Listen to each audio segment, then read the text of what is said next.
দ্বিতীয় টি-20তে বাংলাদেশ দল দাপুটে জয় পেল আয়ারল্যান্ডের এগেনস্টে।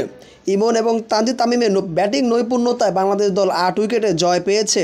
প্রথম দিকে খুব দ্রুতই সাইফ এবং লিটন আউট হয়ে গেলে বাংলাদেশ দল একটু চাপে পড়ে যায়, তবে সেই চাপটা ঠিকমতো সামাল দিয়েছে তামিম এবং ইমন।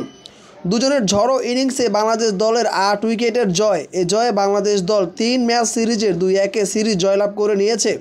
ইমন 26 বলে করেছেন 33, সাথে ছিল 3টা বিশাল ছক্কা এবং একটা চার। অপরদিকে তানজিদ হাসান তামিম 36 বলে তুলে নিয়েছেন 55 রানের একটা ক্যামিও ইনিংস। 3 ছক্কার সাথে 4টা চারের মার ছিল। দুজনে মিলেই এই রানটা করেই বাংলাদেশ দলকে জয়ের বন্দরে পৌঁছে নিয়ে যায়। তবে সাইফ 14 বলে 19 এবং লিটন 6 বলে 7 রান করে সাজঘরে ফিরে যায়। তবে দিনের শুরুটা বাংলাদেশ দল করেছে খুবই চমৎকার। বাংলাদেশের বলার এবং ফিল্ডিং আজকে তাদের ক্যামিওটা দেখিয়েছেন। বাংলাদেশের শরীফুল ইসলাম 3 ওভার খরচ করে 21 রানে নিয়েছেন 2টা উইকেট।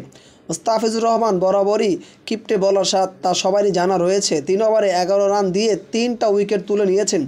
রিশাদ 4 ওভার খরচে 21 রানে নিয়েছেন 3 উইকেট। সাইফ 2 ওভারে 8 রান দিয়েছেন, তবে নামের পাশে উইকেট নেই। তবে তিনি যে ওভার করেছেন সত্যিই প্রশংসনীয়। সাইফুদ্দিন 3 ওভার 5 বলে 31 রান খরচা নিয়েছেন, একটা উইকেট। অপরদিকে শেখ মাহাদি 4 ওভারে 24 রান খরচা নিয়েছেন, একটা উইকেট। সব মিলিয়ে বাংলাদেশ দলের বলেরা আসলেই নৈপুণ্যতা দেখিয়েছে। তাদের এই বোলিং নৈপুণ্যতায় আয়ারল্যান্ড দল মাত্র 117 রানেই অল আউট হয়ে যায়। তবে তানজিদ হাসান তামিম একের পর এক ক্যাচগুলো তালুবন্দী করেছেন, যা ছিল সত্যিই প্রশংসনীয়। সব কিছু মিলিয়ে বাংলাদেশ দলের ব্যাটিং, বোলিং, ফিল্ডিং 3 ফরম্যাটে কার্যকরী ভূমিকা রেখেছেন বাংলার ব্যাটসম্যান, বোলার, ফিল্ডাররা।